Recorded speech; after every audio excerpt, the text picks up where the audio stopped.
पवित्र श्रीमद् भागवत गीता, पवित्र चारों वेद, पवित्र कुरान शरीफ, पवित्र बाइबल, पवित्र गुरु ग्रंथ साहिब, पवित्र कबीर साहिब की वाणी में छुपे हुए गूढ़ रहस्य अर्थात तत्व को जानने के लिए कृपया अवश्य सुनिए जगत गुरु तत्वदर्शी संत रामपाल जी महाराज के मंगल प्रवचन।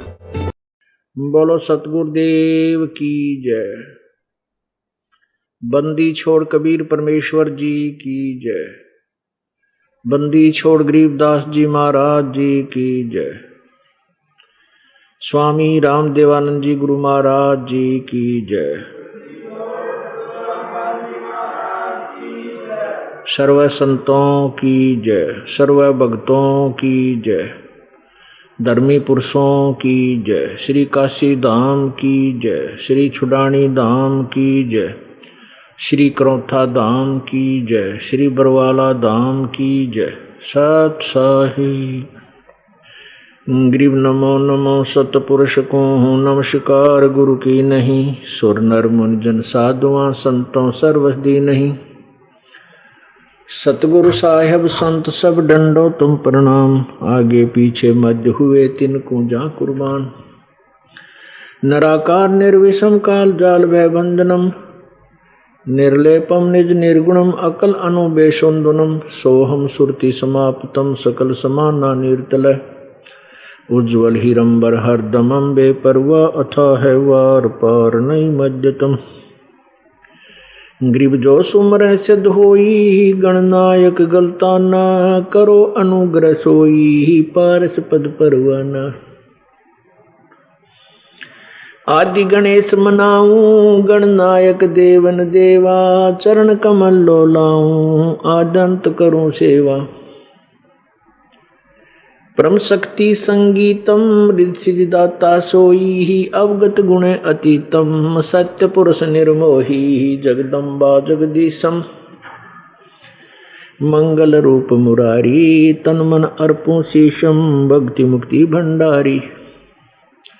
सुर नर मुनि जन ध्यावे, ब्रह्मा विष्णु महेशा, शेष सहस मुख गावे, पूजे आदि गणेशा। इंद्र कुबेर सरीखा, वरुण धर्म रह जावे। समर्थ जीवन जी का, मन इच्छा फल पावे। 33 कोटि आधारा, जावे शेष 88। उतरे भव जल पारा, कट है यम की फांसी। 33 कोटि आधारा, जावे शेष 88। उतरे भव जल पारा, कट है यम की फांसी। कर जोरूं विनती करूं, धरूं चरण पर शीश। गुरु जी राम देवानंद जी महाराज ने दियो नाम बख्शीश। कोटि कोटि सिजदा करूं, कोटि कोटि प्रणाम। चरण कमल में राखियो, मैं बांदी जाम गुलाम।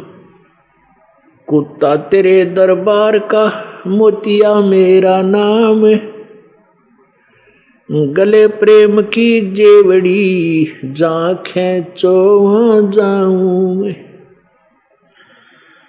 तो करो तो बावड़ूं, दूर दूर करो तो जाऊं। जो राखो तो ही रहूं, जो देवो सो खाऊं। गुरु बड़े गोविंद से, मन में देख विचार। हरि सुमरे वो वार है, गुरु सुमरे हो पार।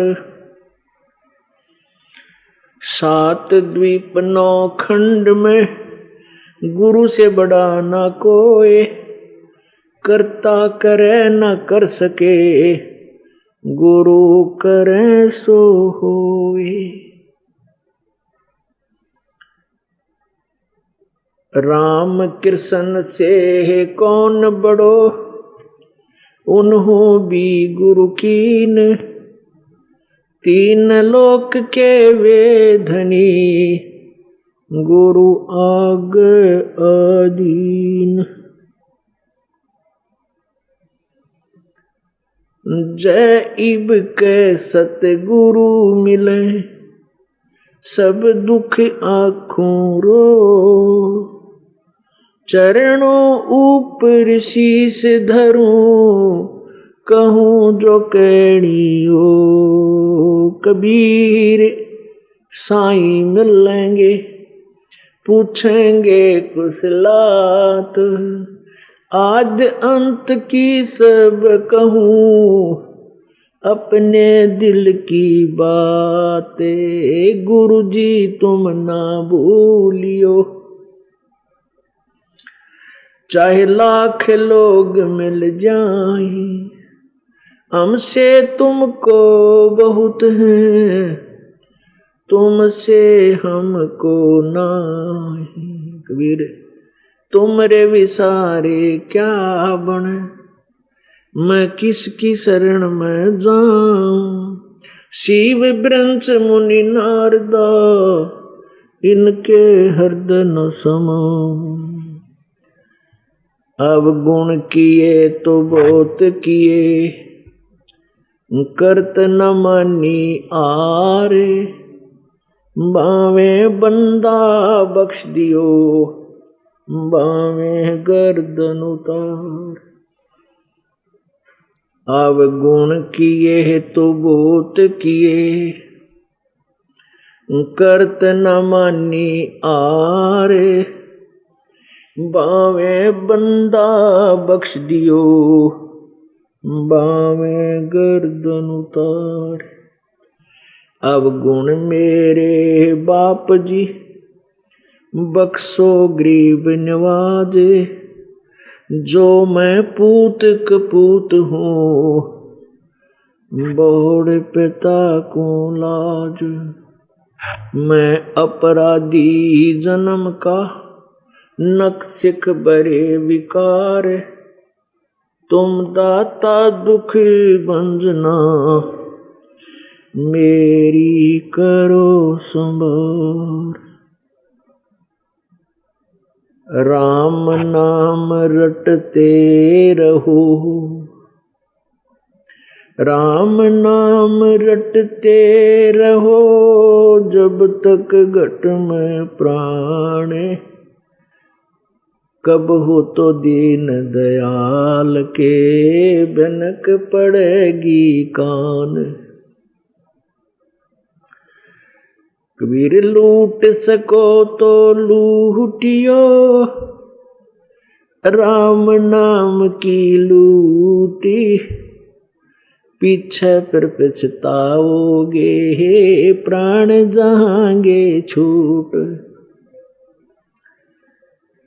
नहीं भरोसा देह का, विनस जावे छन माही, श्वास उश्वास में नाम जपो हो, और यतन कछु नाही। श्वास उश्वास में नाम जपो, व्यर्था श्वास मत खो, ना जाने इसे श्वास को, आवण हो कि न हो। वो पृथ्वी पति चकवे गए, जिनके चक्र चलंत, रावण सरीखे कौन गिने, ऐसे गए अनंत। सर्व सोने की लंका होती, रावण से रणधीरम, एक पलक में राज विराजी, वो जम के पड़े जंजीरम। मन तो सुख के सागर बसरे, भाई और न ऐसा यस रे। मन तू सुख के सागर बसरे, भाई और न ऐसा यस रे। परम पिता परमात्मा सर्व सृष्टि रचनहार कुल मालिक कबीर देव कबीर प्रभु अल्लाहु कबीर, अल्लाहु अकबीर, हक्का कबीर, गॉड कबीर, ये वही परमेश्वर है जिसने सर्व ब्रह्मांडों की रचना की और जिसने सर्व जगत की उत्पत्ति की। ये वही परमात्मा है जो आज से लगभग 600 वर्ष पूर्व बनारस में भारतवर्ष की पवित्र भूमि पर एक शिशु रूप धारण करके सन 1398 संवत 1455 में एक कमल के फूल पर लहरतारा तालाब में शिशु रूप धारण करके प्रकट हुए थे। और उस लीला में शरीर में जब वो बड़े हुए तो जुलाहे का कार्य करते थे, जिस कारण से वो धानक जाति से धानक जुलाहा कहलाए। वो परमात्मा हम सभी पुण्यात्माओं के, सभी आत्माओं के, चाहे आज कोई चींटी बना है, हाथी बना है, पशु पक्षी, जल के जीव जंतु बने हैं, राजा बना है, देव बने हैं, महादेव बने हैं, ब्रह्मा विष्णु महेश बने हैं, इन सभी आत्माओं के वो कुल मालिक हैं, वह हमारे परम पिता हैं।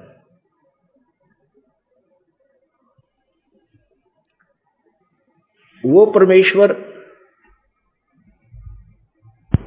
हमें ये ज्ञान देना चाहते हैं यहां आकर के कि तुम यहां गलत स्थान पर फंसे हुए हो। ये काल भगवान की कैद है, जेल है, और तुम इसको जेल नहीं मान रहे हो। तुम इसको अपना निज स्थान मान करके यहीं पर आपसी द्वेष करके, एक दूसरे से झगड़ा आदि करके, और केवल यहाँ की भौतिक सुविधा को प्राप्त करने के लिए अपना जीवन व्यर्थ करके काल के इस कैद में ही, इस जाल में ही फंसे रह जाते हो। तुम यहाँ के रहने वाले नहीं हो, ये तुम्हारा ठीक ठिकाना नहीं है, वास्तविक स्थान नहीं है। आप सभी सतलोक से आए हो, और वो सतलोक वो सुख सागर है, वो सुख सागर है जहाँ कोई दुख नाम की चीज नहीं। समुद्र में जल के अतिरिक्त कोई भी वस्तु आपको दृष्टिगोचर नहीं होती। जहां देखे वहां जल ही जल, जल ही जल, अथाह सागर। ऐसे ही उस परमेश्वर के सत्यलोक में जहां हम पहले रहते थे और जहां से हम अपनी गलती के कारण काल की कैद में फंस गए हैं, तो वहां कोई दुख नाम की चीज नहीं है। इसलिए उसको बेगमपुर भी कहते हैं, उसे सुख का सागर कहते हैं। वो सुख सागर की परिभाषा कैसे बताई जाती है कि उस लोक में जाने के बाद हम कितने सुखी हो जाएंगे। शंखों लहर मेहर की उपज, कहर नहीं जा कोई, दास गरीब अचल अविनाशी, सुख का सागर सोई। शंखों लहर मेहर की उपजे और कहर नहीं जा कोई। अपनात्मा कभी कभी किसी दिन विशेष को एक कुछ समय आत्मा में एक ऐसी हिलोर उठती है, ऐसे शुद्ध विचार उत्पन्न हो जाते हैं कि कोई भी हमें बुरा नजर नहीं आता, किसी के प्रति द्वेष नहीं होता, शत्रु के प्रति भी द्वेष नहीं रहता, सब अपने से लगते हैं। वो सब के ऊपर जो मेहर और फिर जो आत्मा को आनंद था उसमें, उसको मेहर की लहर कहते हैं। और वो अक्षीणिक होती है, कुछ सेकंड की होती है, फिर वो बनाए से भी नहीं बन पाती, कितनी चेष्टा कर ले। उस मेहर की लहर के चले जाने के उपरांत वही कहर की लहर प्रारंभ हो जाती है। पता नहीं क्या क्या हमारे ऊपर टेंशन बनी हुई है, मानसिक परेशानियां। वो ऐसे कर देगा, मैं उसको ऐसे कर दूंगा, वो घाटा पड़ गया, ऐसे हो गया, वैसे हो गया, बच्चा फेल हो गया, लड़की ब्याही थी, अनबन चल रही है, बटेऊ यानी दामाद शराब पीता है, बेटी को तंग करता है, यानी ना जाने कितने प्रकार के कहर इस आत्मा पर टूट जाते हैं। तो परमात्मा हमें ये बताना चाहते हैं कि तुम यहाँ काल के जाल में फंसे, अब इस कांटेदार झाड़ियां के जंगल में हम उलझ गए तो कांटे तो लगेंगे ही लगेंगे। ये स्थान है ही नहीं जिसको हम बगीचा मान कर आए थे। हाँ, जब हम उस बाग बगीचे में चले जाएंगे वहां कांटे नहीं, छाया, शीतल हवा, शीतल छाया, ठंडी हवा, खाने को फलदार वृक्ष वहां मिलेंगे उस बाग में जाने से। हम बाग के स्थान पर हम कांटेदार झाड़ियों में फंसे हुए हैं। हमारे परमात्मा हमें रास्ता दिखाने आए हैं कि तुम इस बबूल के वन से, इस किक्कर के वन से निकलकर बाग में चलो, वहां तुम्हें हर सुविधा होगी। तो क्या बताते हैं कि शंखों लहर मेहर की उपजे, आत्मा गद गद रहती है, कोई द्वेष नहीं, वहां कोई भाई बंटवारा नहीं, किसी चीज का अभाव नहीं, फिर राग ना द्वेष बने। अपने आत्मा आप यहां आते हो इस सतलोक आश्रम बरवाला में, आप यहाँ 1 दिन रुकते हो, 2 दिन रुकते हो, 4 दिन रुकते हो या 2 घंटे रुकते हो, आपको यहाँ किसी प्रकार का कोई किसी से द्वेष नहीं, ना किसी से राग बनता।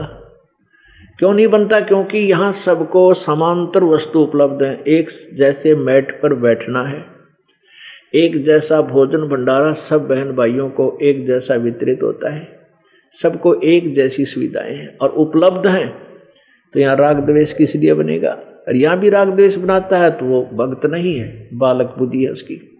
तो ऐसे ही सतलोक में जाने के बाद किसी चीज की, आप यहाँ आगे, आपने ना तो दाल लेने की चिंता, ना सब्जी के रेट पूछने की चिंता, ना दूध की, ना दही की, सारी चीज उपलब्ध आपको ऑलरेडी मिलती है। तो आप यहाँ एक रिहर्सल समझो उस परम पिता के सच्चे लोक की, ये एक सैंपल समझो, ये एक जो है देसी भाषा में नमूना है ये उसका। और वास्तविक वहां पर क्या सुख होगा? यहाँ तो गर्मी भी लग जाती है, चलो बेसिक पंखे वगैरह ला दें, कूलर भी प्रबंध कर दे, फिर भी गर्मी महसूस हो जाएगी, लेकिन वो आपसी जो राग द्वेष चिंता वो कति खत्म हो जाती है। और वहाँ सच्चे दरबार में जाने के बाद कोई किसी प्रकार का आपको मानसिक टेंशन नहीं रहता, कोई परेशानी नहीं रहती, किसी चीज़ का अभाव नहीं, सदा बाहर बाग है वहाँ पर। हम वहाँ पर साकार हैं, मनुष्य सदृश है, हमारा नूर का एक तत्व से बना हुआ शरीर है, हम कभी वृद्ध नहीं होते वहाँ पर। और जो हमारा वहाँ परिवार होगा कभी मृत्यु को प्राप्त नहीं होता। पुण्यात्माओं, हम यहाँ कितने दुखी हैं, किसी की टांग कट रही है, किसी की आंखें से नहीं दिखता, अंधा हो गया, किसी को कोई परेशानी, किसी को कोई परेशानी। और फिर भी यदि हम यहाँ मरे नहीं और हमारा परिवार ना मरे, हम इन कष्टों को फिर भी सहन कर लें, हम इसे ढीठ हो लिए, इन दुखों को हम सहन करने के आदी हो गए, ये दुख भी और फिर मृत्यु भी, या डबल दंड मिला, हमें डबल दंड मिल रहा है। तो पुण्यात्माओं, सतलोक में जाने के बाद यहाँ तो मृत्यु होगी ही होगी, ये तो डेफिनेट है, यहाँ तो आप रह नहीं सकते, चाहे यार कितने सतर्क रह लो और कितने यहाँ पर जो ना चिपक लो इनके अपनी संपत्ति और संतान कर, नहीं रह सकते। तो यहाँ से जाना है, तो जाना ही है, तो क्यों ना ऐसे स्थान पर जाऊं फिर कभी मृत्यु ना हो, दोबारा ये ब्रान माटी फेर ना हो, तो उसकी तैयारी भी कर लें। अपने संसारिक कार्य करते करते उस प्रभु को भी याद रखें। उसको कैसे याद रखना है, उसकी विधि क्या है, वो हमें प्रॉपरली नहीं मिली, वास्तविक नहीं मिली, जिस कारण से ऋषि मुनि महात्मा भक्तजन श्रद्धालु साधना भी करते रहे, अपने शरीर को समर्पण भी कर दिया, हजारों वर्ष बैठे रहे, डीमक चढ़ गई, लेकिन मालिक प्राप्ति के लिए उन्होंने प्रयत्न छोड़ा नहीं। लेकिन उनकी वे ऑफ वर्शिप, उनकी पूजा की विधि परमात्मा पाने की नहीं थी, क्योंकि वो शास्त्र विधि त्याग कर मनमाना आचरण था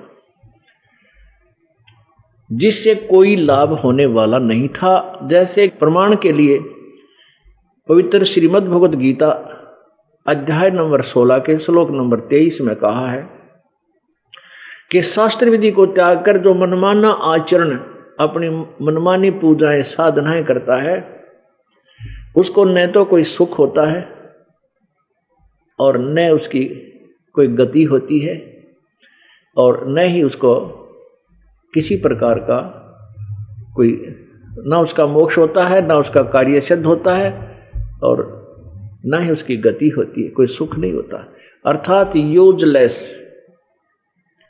कति व्यर्थ। तो उस साधना के करने का क्या लाभ जिस जो कति व्यर्थ है। तो हमने परमात्मा पाने के लिए वही साधना करनी होगी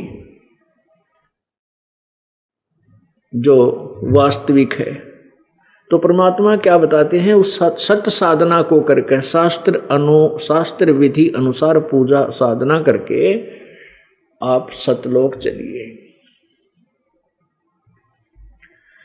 अब यहां से तो आपने जाना पड़ेगा, और वहां जाने के लिए साधना इतनी सिंपल है, इतनी साधारण है। रोगी कर सकता है, कोढ़ी कर सकता है, बूढ़ा कर सकता है, बच्चा कर सकता है, कोई नहीं बैठ सकता लेट कर सकता है, चलते फिरते कर सकता है, काम करते करते कर सकता है। हम परमात्मा की भक्ति में रुचि क्यों नहीं लेते थे? क्योंकि हमने ये सोच रखा था कि परमात्मा पाने के लिए हमें बहुत समय देना पड़ेगा अलग से। जैसे समाधिस्थ साधु संत फकीर महर्षि हमने देखे ऐसे करके साधना लगाए बैठे रहते हैं, समाधि लगाकर बैठे रहते हैं, घर त्याग जाते हैं, जंगल में चले जाते हैं, वन में चले जाते हैं, खड़े होकर तप करते हैं। कोई बर्फ में तप करता है, कोई जल में खड़ा होकर तप करता है, कोई धूने लगाकर चारों तरफ अग्नि जलाकर तप करता है। तो हम यूँ सोचा करते हैं भाई ये तपस्या, ये साधना भगवान पाने वाली हमसे नहीं बन सकती, हम गृहस्थी हैं, हम नहीं कर सकते, ये साधु संत फकीरों का ही काम होगा, ये करते रहेंगे। हम तो उनकी सेवा पानी कर देते थे। अब पता चला कि वो साधना तो करने की थी नहीं जो साधु संत करा करते। परमात्मा क्या बताते हैं, डिंब करें डूंगर चढ़े ये अंदर झीनी झूले, जग जाने बंदगी करें ये बोवें सूल बबूले। डंब करें, दम्ब माने लोग दिखावा, ढोंग करते हैं, ये ऊंचे स्थान पर बैठ जाते हैं ताकि दूर तक मैं दिखाई दूं मैं क्या कर रहा हूं, ताकि मेरे से आकर्षित हो, मेरे पास आवें, मेरी महिमा बन जाए। दंभ करें डूंगर चढ़े, डूंगर कहें ऊंची टीलों पर, बड़े पहाड़ पर, और अंदर झीनी झूले, अंदर वो वस्तु नहीं है जिसकी जो होनी चाहिए, वो वस्तु उसको नहीं मिली। और दुनिया भक्त जन जग जाने बंदगी करे, जनता सोचे ये भक्ति करता है, यो बोवे सूल बबूले। शास्त्र विरुद्ध साधना करके इंसान तप से क्या बनता है, राजा बनता है, और राजा बन करके वो फिर कोरे अन्याय करता है, पाप करता है, बहुत जो है पाप इकट्ठे कर लेता है। तब से राज में मदमानम और जन्म तीसरे शुक्र सवानम। ओहो, तपेश्वरी सो राजेश्वरी, राजेश्वरी सो नरकेश्वरी। जो जितना अधिक तप कर रहा है उसने उतना ही अधिक समय तक उसको राज्य प्राप्त होगा, और उतने ही अधिक समय तक फिर वो नरक में रहेगा। जो अधिक समय राज्य करेगा उतना ही अधिक समय उसका नरक का बनेगा। पुण्यात्माओं, ये परमात्मा की वाणी है, विधान है, उन्हीं के द्वारा बताया हुआ। ये असत्य नहीं हो सकता। हम ना माने वो हमारी अपनी सूझबूझ है, अपनी सोच है। अब जैसे कोई कानून को नहीं मानता है, ना माने, लेकिन जिस दिन वो कानून के चक्कर में आएगा उस दिन पता लग जाएगा ये कानून जो खंड कर दिया। जब तक वो कानून नहीं तोड़ रहा है और वैसे कह रहा है, जिस दिन तोड़ देगा उस दिन कानून का पता लग जाएगा। ऐसे ही जो परमात्मा की गलत साधनाएं कर रहे हैं ये बाद में बहुत पश्चाताप करते हैं, बहुत रोते हैं, फिर कुछ नहीं बन पाता। उसमें परमात्मा कहते हैं आछे दिन पाछे गए और गुरु से किया ना हेत, अब पछतावा के कर चिड़िया चुगी खेत। तो अब समय है, मानव शरीर है, आप में बुद्धि दी है परमात्मा ने, आप जी इस दास के द्वारा दिए गए विचारों को सदग्रंथों से मेल कर सकते हैं। और जो सदग्रंथों में लिखा वो सत्य है। किसी ने दंत कथा बना करके अपनी सोच की कोई पुस्तक सदग्रंथों का नाम लेकर के उस लिखी हुई है और वो सदग्रंथों से नहीं मिलती है, तो वो साधना त्यागने योग्य है, उसको त्यागना पड़ेगा। जैसे पवित्र श्रीमद् भगवत गीता अध्याय नंबर 16 के श्लोक 24 में कहा है कि अर्जुन, जो कर्तव्य कर्म और अकर्तव्य कर्म, जो भक्ति मार्ग के करने योग्य साधनाएं हैं, कर्म हैं, क्रिया हैं और न करने वाली है, वो भी सदग्रंथों से ही तू मेल कर। किसी की दंत कथा पर विश्वास मत कर। तो पुण्यात्माओं, अब हम शिक्षित हैं, सदग्रंथ अपने पास है, और जैसा भी उन संस्कृत के ज्ञाताओं ने ज्ञान था उन्होंने कुछ अनुवाद भी कर रखा है। अब उस अनुवाद के उनके द्वारा किए हुए अनुवाद में बहुत ढेर सारी त्रुटियां भी हैं, उसके पश्चात भी सच्चाई ऊपर है। क्योंकि कहते हैं चोर चुरावे तुंबड़ी और गड्ढे पानी में, वो गड्ढे हुआ ऊपर आवे न, सच्चाई छनी ना। अब तुम्बा होता है एक घिया का, देखियो वो गोल गोल, उससे बड़ा होता है पेठे जितना, सीताफल जितना एक तुम्बा एक फल होता है, वो अंदर से थोथा हो जाता है। और उसको कहते हैं किसी ने किसी की तुंबड़ी चुरा ली वह तुम्बा, और उसको पानी में छुपाने लग गया, नीचे गाड़ का आवा जमीन में, और वो ऊपर आवे इतना वह साथ ही ऊपर आ जावे, वह नीचे नहीं रुक पा रही, पानी में छुपाने की चेष्टा कर रहा उसको, और उसका स्वभाव है वो फ्लोटिंग है, वो पानी में नीचे नहीं रह सकती। ऐसे ही कहते हैं अज्ञानी ऋषियों, संतों, गुरुओं ने सदग्रंथों में लिखे हुए सत्य को अपनी अनजान सोच के आधार से घुमा फिराकर उसको खराब करना चाहा, मिटाना चाहा, छुपाना चाहा, लेकिन फिर भी वो छुपा नहीं सके। कितने अक्षरों को गलत अनुवाद करें, कहीं ना कहीं उन्होंने सच्चाई को लिखना पड़ा। तो ऐसे ही परमात्मा कहते हैं चोर चुराई तुंबड़ी, वो चोर थे जिन्होंने सदग्रंथों का ज्ञान नहीं था और विद्वान पाए कि गया अपने आप को मैं ऋषि को वहां थे, गुरु को कहलाते थे, वो परमात्मा के चोर थे। तो उन्होंने तुंबड़ी यानी सत्य ज्ञान को दबाने की चेष्टा की, लेकिन वो छुप नहीं पाई, ऊपर आ गई। तो इसलिए लिखा है कि गीता जी अध्याय नंबर 16 के श्लोक 24 में कि इससे तेरे लिए कर्तव्य और अकर्तव्य के निर्णय के लिए भी सदग्रंथ ही प्रमाण है और नहीं। तो पुण्यात्मा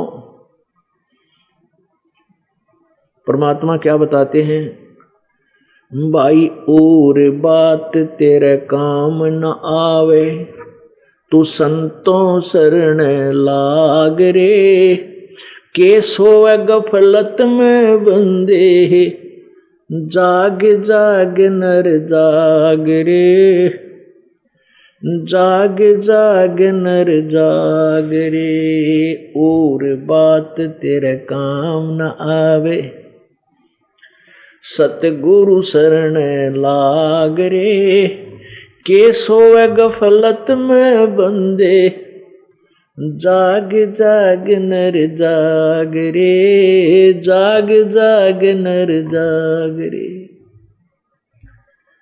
पुण्यात्माओं, अब हमने जागना किस चीज से है? हम अज्ञान अंधेरे में और मोह ममता की नींद में सोए पड़े हैं।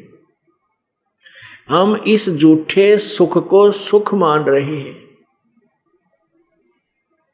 परमात्मा कहते हैं झूठे सुख को सुख कहे, ये मान रहा मन मोह दे, ये सकल च बिना काल का, भाई कुछ मुख में कुछ गोद।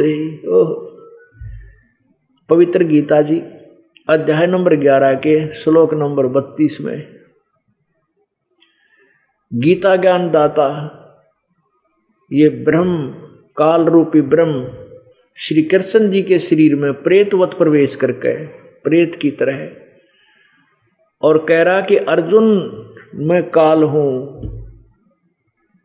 मैं काल हूं, काल अस्मि, और मैं सबका नाश करने के लिए परवर्त हुआ हूं।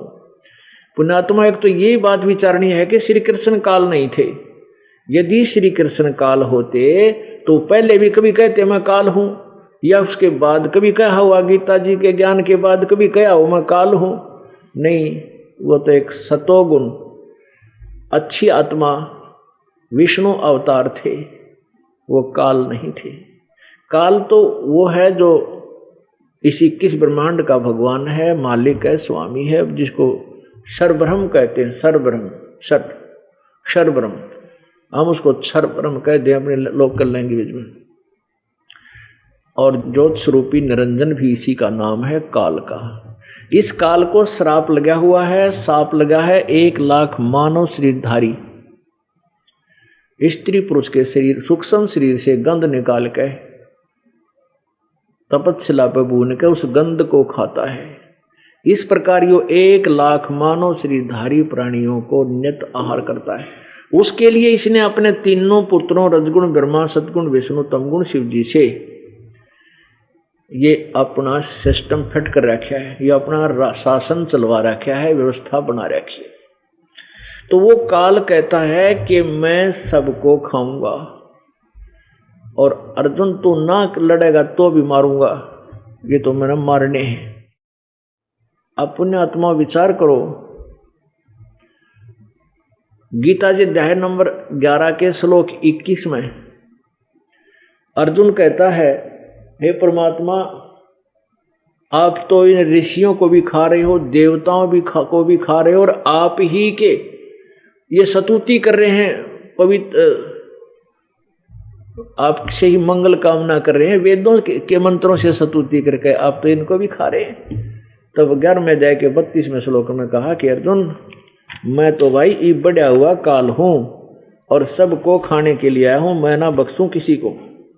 अब पुण्यात्मा ये चीज देखनी, परमात्मा कबीर देव जी यही कहना चाहते हैं, परमात्मा कबीर जी यही समझाना चाहते हैं कि भाई तुम इस काल के जाल में फंसे हो और तुम इसको परमात्मा मान बैठे। परमात्मा और है, परमात्मा का अर्थ होता श्रेष्ठ आत्मा। और जो 1 लाख इंसान, 1 लाख प्राणी रोज खाओ, वो परमात्मा नहीं हो सकता। लेकिन हमारा और कोई विकल्प नहीं, इसलिए हमने इसको भगवान मान लिया, स्वामी मान रखा है। और जब तक हम इसके जाल में हैं, इसके कंट्रोल में है, तो ये हमारा स्वामी भी है, लेकिन ये परमात्मा नहीं। अब क्या बताते हैं कि झूठे सुख को सुख है ये मान रहा मनमोद, ये सकल जबीना काल का, कुछ मुख में कुछ कोद। इस परमात्मा के उस सूक्ष्म वेद का, सूक्ष्म वेद का, परमात्मा के सूक्ष्म वेद के एक सेंटेंस को, एक अमृतवाणी को, एक दोहे को क्लियर करने के लिए अब इतना बड़ा उदाहरण देना पड़ेगा कि शायद 2 घंटे में पूरा ना हो, और तभी ये तत्व ज्ञान स्पष्ट होगा। अब क्या बताया है कि जैसे गीता जी अध्याय नंबर 15 की और श्लोक नंबर 16 में कहा है कि इस संसार में 2 प्रभु हैं, 2 पुरुष हैं, 2 भगवान हैं, एक क्षर पुरुष और एक अक्षर पुरुष। और इन दोनों का तथा इनके अंतर्गत जितने प्राणी, सबका स्थूल शरीर नाशवान है और जीवात्मा अमर सबकी होती है। आगे 17वें श्लोक में 15वें अध्याय गीता जी में कहा है कि उत्तम पुरुष तू अन्य और परमात्मा इति उदारते। वो उत्तम पुरुष जो श्रेष्ठ भगवान है, वो तो कोई और है जिसे परमात्मा कहा जाता है। वास्तव में वो परमात्मा है।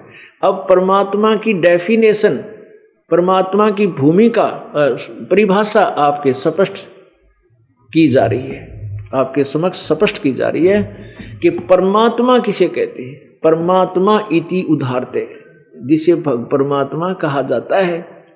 और यह लोकत्रयम् आविश्य विभर्ति अव्यय ईश्वर, जो तीनों लोकों में प्रवेश करके सबका धारण पोषण करता है, वो वास्तव में वो अविनाशी परमात्मा भगवान है, प्रभु है। सब भगवानों, ईश्वर माने भगवानों का, इन उसके जितने भी अंतर्गत, उसके जो अंतर्गत स्वामी आते हैं उन सबका मालिक है। अब गीता जी अध्याय नंबर 15 के श्लोक नंबर 16 और 17 में 3 परमात्मा प्रमाणित है, लेकिन उन 2 को, सरपुरुष को और अक्षर पुरुष को, इनको परमात्मा नहीं कहा। अब 3 भगवान हैं, 3 स्वामी, 3 प्रभु हैं, लेकिन तीसरे को जो उत्तम पुरुषत्व अन्य, जो ऊपर 2 ऊपर वर्णित दोनों से अलग है, भिन्न है, वो पुरुष यानी वो प्रभु और है, जिसको परमात्मा कहा जाता है। अब परमात्मा किसे कहते हैं? अब यहां आना, अब जैसे कसाई बकरे पालता है, अब उसने बहुत बड़ा एक चरागाह बना रखी होती है अपने बकरे और बकरियों के लिए, और उन बकरे बकरियों को मेल फीमेल वहां रखता है, जो अपने उन तीनों गुणों से प्रभावित होकर, जो श्री रजगुण ब्रह्मा जी से निकल रहा है और सतगुण विष्णु जी से और तमगुण शिव जी के आधार पर, वो सभी जीव वहां उन्हीं आधार से अपने संतान संपत्ति मोह ममता, बच्चों में एक ममता, एक दूसरे से राग द्वेष, खेचम खेचा, टकरम टकरा, वो तमोगुण से, तो वो उस सब उसके अंदर ऐसे रहते हैं। और वो कसाई जो है उनसे ही संतान उत्पत्ति करवाता है, और उनके लिए वहाँ बहुत अच्छी चरागाह बना रखी है, घास बढ़िया चारा डालता है, एक छोटा सा तालाब बना रखा होता है जहाँ वो जलपान करते हैं, और उनके पानी पीने की व्यवस्था होती है। तो वो बकरे और बकरियां उस कसाई को इन सुविधाओं के उपलब्ध कराने के कारण अपना मालिक मान रहे हैं, अपना भगवान मान रहे हैं। और वो जब आते हैं, वो कसाई वहां आता है बकरों में, तो बकरे उसके पास पहुंच जाते हैं, प्यार देना चाहते हैं, उसे ऐसे ऊपर ने पैर करके उसे अपना जो ना प्यार जताते हैं। और वो ऐसे हाथ लगाकर देखता है, वो बकरे सोचे वो तुम्हें प्यार करता है, और वो चाटते हैं उसके हाथ को प्यार से। और वो कसाई देख रहा है यो कितने किलो का हो गया, वो ये देखता है यो मांस कितना हो गया, इसमें कितने का बिकेगा। अब पुण्यात्माओं, यहाँ ये काल जो है, ये ब्रह्म क्षर पुरुष, ये इसका प्रथम रूप तो पुरुष जैसा है, जो भगवान के सा दिखे, परमात्मा नजर आवे, लेकिन इसका परम रूप काल है। अब परम रूप काल क्यों कर है, वह सही असली काल, और परम माने श्रेष्ठ रूप था, इसका काल है, सबको खाता, किसी को नहीं बख्शता। अब प्रथम रूप भगवान जैसा कैसे नजर आता है यह काल, कि जैसे कितनी बड़ी पृथ्वी, ओहो, और कितने सुंदर दिन रात बन रहे हैं, शीतल हवा चल रही है, स्वच्छ हवा दे रखी है, बाग बगीचे फलदार वृक्ष हैं, और झरने बह रहे हैं, किधर दरिया बह रही है, कहीं पहाड़ बनाया है, कहीं सुंदर नज़ारे बना रखे हैं। तो हम घूम फिर कर सैर सपट्टा करके न सोचा, हाँ ऐसे सोचते हैं कि भगवान ने पड़ा है, कितनी अच्छी, कितनी सूझबूझ से सब सुविधा हमें दे रखी है। लेकिन हम जीव हैं, हम भूल जाते हैं कि उसका बेटा मर गया, उसकी बेटी मर गई, उसका एक्सीडेंट हो गया, 3 प्राणी एक परिवार के मर गए, उस क्षेत्र में फ्लड आ गया और वहां पर इतने डूब गए, 50 मर गए, एक जगह भूकंप आ गया, 1 लाख मर गए। तो यूं क्या हो रहा है, क्या भगवान ऐसे काम किया करता है? तो या इतनी बुद्धि हमारी काम नहीं करती, फिर ये भगवान है तो इसे जुल्म क्यों हो रहे हमारे ऊपर? अब ऋषि महर्षियों के पास जाते थे, वो कहते हैं तुम्हारे कर्म का दंड है, ये तो भोगना ही पड़ता, जन्म मृत्यु तो यहां बनी ही रहेगी। बिल्कुल ठीक है, जब तक आप इस काल लोक में रहोगे जन्म मृत्यु आपकी सदा रहेगी, लेकिन एक ऐसा स्थान भी है जहां पर जन्म मृत्यु कभी नहीं होती, उसको हम भूल गए। अब जैसे पवित्र विष्णु पुराण में आप देखिएगा, इसमें कहा है कि विष्णु का प्रथम रूप तो पुरुष है। अब देखिएगा पवित्र विष्णु पुराण क्लियर करेगी कि भगवान विष्णु जो है इसका यानी महाविष्णु, इसको ये ऋषि जन पाराशर जी जो इसके विष्णु पुराण के वक्ता हैं, ये तत्व ज्ञान से अपरिचित होने के कारण विष्णु कभी तो उस काल को महाविष्णु बोल रहे हैं, कहीं विष्णु बोल रहे हैं, कहीं काल बोल रहे हैं, कहीं परब्रह्म बोल रहे हैं और कहीं ब्रह्म बोल रहे हैं। कहते हैं सतगुरु बिन काहुन पाया ज्ञाना, जो थो था बुस छड़े मूड किसाना। गुरु बिन वेद पढ़े जो प्राणी, समझे न सार रहे अज्ञानी। सतगुरु के बिना जो वेदों को पढ़ते हैं वो सार नहीं समझ सके, अज्ञानी रह गए।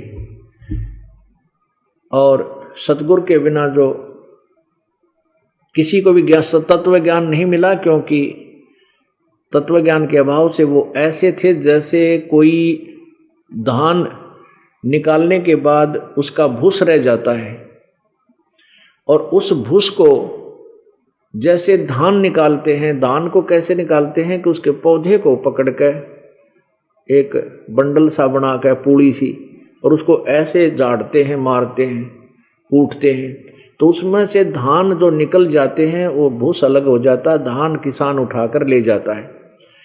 और कोई जिसे ने भांग भूंग पी रखी और वो नकल करे उस फिर भूस धान निकाले हुए भूस को, थोथे भूस को, और ऐसे ही प्रयत्न कर रहा है, वही क्रिया कर रहा है, तो वो अज्ञानी है। तो परमात्मा कहते हैं जिनको तत्व ज्ञान नहीं था वो मेहनत प्रयत्न बहुत किया करते, साधु संत बने दिखाई दे थे, बहुत मेहनत करते थे, हजारों लाखों वर्ष भी उन्हें तपस्याएं की, 100 वर्ष की, लेकिन सतगुरु के बिना उनको कोई ज्ञान नहीं हुआ। वो थोथा भूस कूटा करते, वो थोथा भूस कूटते थे।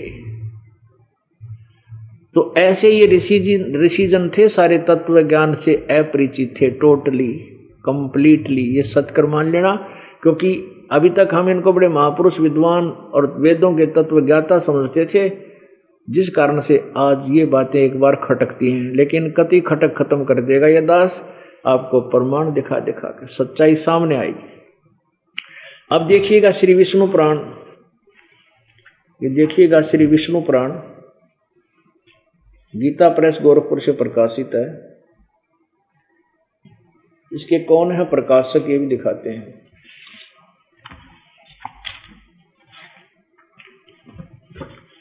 श्री विष्णु पुराण सचित्र हिंदी अनुवाद सहित, अनुवादक हैं श्री मुनि लाल गुप्त। और ये कहाँ से प्रकाशित है? प्रकाशक एवं मुद्रक हैं गीता प्रेस गोरखपुर, गोविंद भवन कार्यालय कोलकाता का संस्थान। इसके अध्याय नंबर 2 प्रथम अंश और अध्याय नंबर 2 श्री विष्णु पुराण प्रश्न नंबर 4 पे, यहाँ ये नीचे। अब पाराशर जी कह रहे हैं कि हे द्विज, किसी को ज्ञान देते हुए, परब्रह्म का प्रथम रूप पुरुष है, अव्यक्त और व्यक्त उसके अन्य रूप हैं, तथा काल उसका परम रूप है। ये परब्रह्म का प्रथम रूप। ये परब्रह्म किसे कहते हैं? ये काल को न समझ करके इसको कहीं ब्रह्म कहते हैं, कहीं परब्रह्म कहते हैं, कहीं विष्णु कहते हैं, कहीं महाविष्णु कहते हैं। अब ये समझिए कि हे द्विज, परब्रह्म का प्रथम रूप पुरुष यानी भगवान जैसा है, अव्यक्त और व्यक्त उसके अन्य रूप है, तथा काल उसका परम रूप है। असली तो काल रूप है और श्रेष्ठ रूप तो उसका काल है। और ये फिर देखिए 5 पृष्ठ पे, हे मैत्रेय, प्रलय काल में प्रधान यानी प्रकृति को प्रधान भी कहते हैं। ये गीता में काम आओगा 4 अध्याय के 14वें अध्याय में 3, 4, 5 श्लोक में, कि प्रधान यानी प्रकृति दुर्गा के साम्य अवस्था में स्थित हो जाने से, यानी ये दुर्गा काल से अलग हो जाती है। उसमें भिन्न भिन्न रहते हैं, यानी पुरुष के प्रकृति से पृथक हो जाने से पर विष्णु भगवान का काल रूप परिवर्त होता है। इससे सिद्ध है कि ये विष्णु भी उस काल को ही कहते हैं और ये उनको उन परब्रह्म परमात्मा भी उसी को, ये नीचे भी है उन मन परमात्मा सूर्य भूतेश्वर, पता नहीं के लिख रखे आगे देखो। और यहां पर देखिएगा उसी का अर्थ प्रकरण है, हे द्विज परब्रह्म का प्रथम रूप पुरुष है, अव्यक्त और व्यक्त उसके अन्य रूप हैं तथा काल उसका परम रूप है। तो ये गीता ज्ञान कौन दे रहा था? ये काल दे रहा था, महाविष्णु भी इसी को कहते हैं और महा ब्रह्मा का भी रूप यही धारण कर लेता है और कभी कहीं महाशिव कहलाता है। ये सदा शिव भी ये काल ही कहलाता है। अब जो प्रसंग चल रहा है, यहां जो सुविधाएं हम देखते हैं, इससे तो लगता है कि ये भगवान न पड़ा है, यानी बहुत ही अच्छा भगवान स्वामी हमारा, लेकिन इसका परम रूप तो काल है। वास्तव में इसने अपने स्वार्थवश, अपने पेट उदर पूर्ति के लिए हमें यहाँ पर भ्रमित करके रखा हुआ है और सभी प्राणियों को मिसगाइड करके रखना इसकी मजबूरी होगी। सभी प्राणियों को, सभी जीवों को यहाँ वास्तविकता से अपरिचित रख के अपने जाल में फंसाना इसकी मजबूरी है, क्योंकि इसको श्राप लगा हुआ 1 लाख मानव श्रीधारी प्राणियों को निताहार करने का। तो पुण्यात्माओं, जो प्रसंग चल रहा था कि झूठे सुख को सुख कहे, ये मान रया मन मोदे, ये सकल चबीना काल का, कुछ मुख में कुछ गोदे। अब गीता जी अध्याय नंबर 15 के श्लोक नंबर 16 और 17 में स्पष्ट हो गया कि क्षर पुरुष तो यू काल है, अक्षर पुरुष ये परब्रह्म है और ये काल ब्रह्म जो है ये 21 ब्रह्मांड का मालिक है और ये अक्षर पुरुष अर्थात परब्रह्म ये 7 संख्य ब्रह्मांड का स्वामी है। और ये तीसरे नंबर का जो उत्तम पुरुष है तो अन्य परमात्मा इति उदाहरते, उत्तम पुरुष वास्तव में श्रेष्ठ भगवान तो कोई और ही है जो परमात्मा कहलाता है। परमात्मा की परिभाषा आपके समक्ष रखी है कि वो परमात्मा है। कैसा है? शंखों लहर मेहर की उपजे कहर नहीं जा कोई, दास गरीब अचल अविनाशी सुख का सागर सोई। जहाँ शंखों लहर मेहर की उपजे, कोई दुख नहीं, कोई कष्ट नहीं किसी प्रकार का, वो है वास्तव में परमात्मा। वो भगवान है जो तीनों लोकों में प्रवेश करके सबका धारण पोषण करता है। वो मूल जड़, पूरे संसार की जो जड़ है, मुख्य भगवान समझो, वो परम परमात्मा, वो उत्तम पुरुष, वही सबका पालन पोषण कर रहा है, सबको वही दे रहा है। वो कौन है? वो 15वें अध्याय के प्रथम मंत्र से लेकर और चौथे तक उसका विवरण है। गीता जी अध्याय नंबर 15 के श्लोक नंबर 1 से 4 में स्पष्ट किया है। ऊपर को जड़, मूल रूप परमात्मा, परम अक्षर ब्रह्म है। वो तीसरे नंबर का जो उत्तम पुरुष जिस कोई और है वो जड़ है। और नीचे को तीनों गुण रूपी शाखा है, रजगुण ब्रह्मा, सतगुण विष्णु, तमगुण शिव। और ये पात रूप संसार। तो यहां प्रसंग चल रहा था, सर्व सोने की लंका होती रावण से रणधीरम, एक पलक में राज बिराजी जम के पड़े जंजीरम मन तू। सुख के सागर बस रे भाई और न ऐसा यस रे। पुण्यात्मा, हम किसी के पास एक फैक्ट्री होगी, किसी के पास 2 होंगी, किसी के पास एक छोटा सा कमरा रसोई होगा, मकान होगा, किसी के पास 3 कमरों का होगा, किसी पर डबल सटोरी होगा, किसी के पास 3-4 मकान होंगे, कोठी होंगी, किसी के पास 200 ग्राम सोना होगा, किसी के पास 100 ग्राम होगा। घना सेठ होगा तो आधा किलो किधर छुपा रहा होगा तिजारी में, और हम इसी में सेठ मानने बैठे अपने आप को।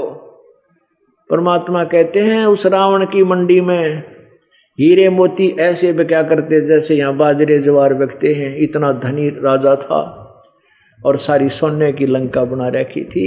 रति कंचन पाया नहीं रावण चलती बार। ये संसार छोड़कर जब जाने लगा, कहते हैं एक रति भी यानी 1 ग्राम भी वो सोना नहीं लेकर जा सका। तो उस रावण जैसा यश आपका नहीं हो सकता, और वो भी यूजलेस। क्या फायदा उस झूठे यहां के यश में जो फंस गया, उसका तो काम बिगड़ गया। यहां तो साधु संत अपना काम बनाते हैं, भक्तात्मा पीछा छुड़वा लेते हैं, यहाँ की प्रभुता से हाथ जोड़ देते हैं, भगवान बचावे इसी झूठी प्रभुता थे। अब पीछे आपने एक मार्मिक घटना सुनी होगी अखबार समाचार पत्रों में। आंध्र प्रदेश के, पहले गलती से दास कर्नाटक के बता गया था, वो मुख्यमंत्री जो हेलीकॉप्टर में क्रैश होकर मृत्यु को प्राप्त हुए, वो आंध्र प्रदेश के थे। आंध्र प्रदेश के मुख्यमंत्री जी, और कितनी प्रभुता होती है एक मुख्यमंत्री की, कितना यश होता है। और कहते हैं एक पलक में राज विराजी, जैसे रावण के विषय में कहा, एक पल में राजा से विराज हो गया, राज रहित होया और पड़ी काल की फांसी। और इव काल के हाथा चढ़ गया, भक्ति ठीक करी को नहीं। और अब पशु पक्षी योनियों में जाएगा, वहाँ कोई नहीं साथ होगा, ना कोई मंत्री होगा, ना कोई रीडर होगा, ना कोई सलाहकार होगा, एकला पिटेगा वहां पर। ये कोई भी प्राणी है जो भक्ति नहीं करके गया।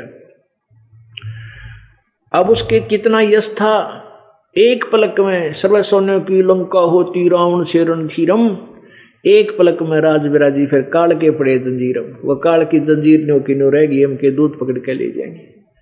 अब कहाँ गिरी वो सब उस राजा का, मुख्यमंत्री जी का थोड़ा बहुत सांस अगर बचे हुए होंगे, नीचे गिर भी गया होगा जीवित, थोड़ा कोई पानी पेनिया नहीं, कोई फर्स्ट एड करनिया, कोई ऐसे जंगल में दे मारा ठाकर काल ने।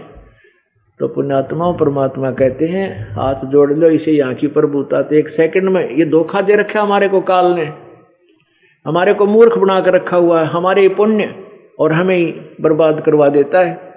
किसी का बुरा करते हैं, किसी का भला करते हैं। अब भला करना तो राजा का कर्तव्य, लेकिन बुरा करना उसके पाप है। राजा को पाप ही पाप मिलता है, बेनिफिट कोई नहीं मिलता यदि वो भक्ति नहीं करता है। और भगवान से डरने वाला राजा अन्याय नहीं कर सकता, राज रहो या मत रहो। और राज्य को उतने दिन ही रहना जितने दिन परमात्मा ने लिख रखे, आपसे पहले और पीछा कोई नहीं कर सकता। लेकिन हम भगवान के विधान से अपरिचित होने से स्वयं अपनी सूझबूझ से अपनी रक्षा, अपना राज्य को बचाने की चेष्टा में पाप गढ़े कर देते हैं। जैसे कंस को आकाशवाणी होगी थी जब वो अपनी बहन और बहनोई को विदा करने जा रहा था शादी के बाद, रथ में बैठाकर प्रेम से ले जा रहा था अपनी बहन को। आकाशवाणी होगी कि तेरी बहन से के गर्भ से तेरे को मारने वाला उत्पन्न होगा, 8वीं संतान जो होगी तेरे को मारने वाला उत्पन्न होगा।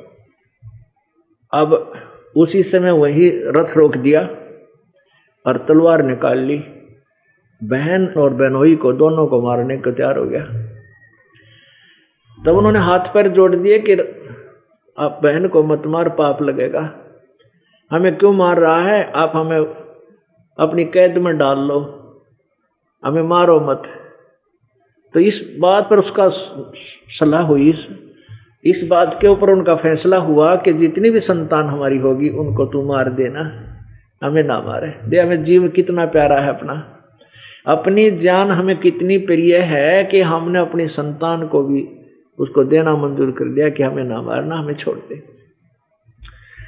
अब वो होना ही था ऐसा, तो उसने, कंस ने दोनों अपने बहन और बहनोई को अपनी कैद में, कारागार में डाल दिया, और जो भी पुत्र या पुत्री हुई उसी को काट दिया, मार डाला। इसलिए कि अपना जीवन रक्षा के लिए, अपने राज्य को बचाए रखने के लिए। उसको कोई समझाने वाला होता कि कंस मृत्यु तो तेरी होएगी, कोई संत होता और उसको मुंह तोड़ के कह देता कंस तेरी मृत्यु होगी। और भगवान की आकाशवाणी को तू श्रेष्ठ सत्य मान रहा है कि 8वीं संतान से तेरी मृत्यु होगी, तो उसको तू कैसे टाल सकता है? क्या तू भगवान से बड़ा है? या तो इस आकाशवाणी को सत्य मत मानने जान दे तेरी बहन को। अगर सत्य मान रहा तेरी मृत्यु होगी होगी, और ये पाप इकट्ठे मत कर रहे। अब बुद्धि देखो कि कैसे बिक जाती है, राजा कितना अहंकारी अभिमानी बन जाता है, मैं ये कर दूंगा, मैं ये कर दूंगा, मैं ऐसा प्रबंध कर दूंगा। ना, यह भूल है प्यारे तेरी।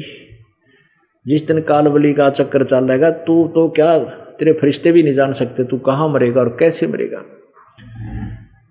अब उसने अपने राज्य को, अपने जीवन को बचाए रखने के लिए बहन के सारे पुत्र व पुत्रियां मारी। और लास्ट में जब श्री कृष्ण जी को का जन्म हुआ, उनको ये नंद के वहां से एक लड़की उत्पन्न हुई। इस लड़की को वहां ले आए कैद में, और वहां से वहां ले गए। प्रभु की लीला, सब ताले तूले खुल गया पे। और फिर वो लड़कन्या जब कंस ने मारी, धरती पर पटकी तो वो आकाश में उड़ गई।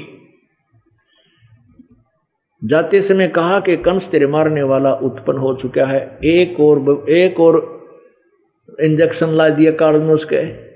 उसने, कंस ने क्या किया, आसपास के नवजात शिशुओं को कत्ल करवा दिया कि ना जाने कित पैदा हो गया होगा। आसपास के बेटे और बेटियों को, लड़कियों को जो 2-4 साल 5-4 वर्ष के थे, उनको कत्लेआम करवा डाला। कितना पाप इकट्ठा कर लिया, और अंत में मर कर रहा और आज रहा नहीं।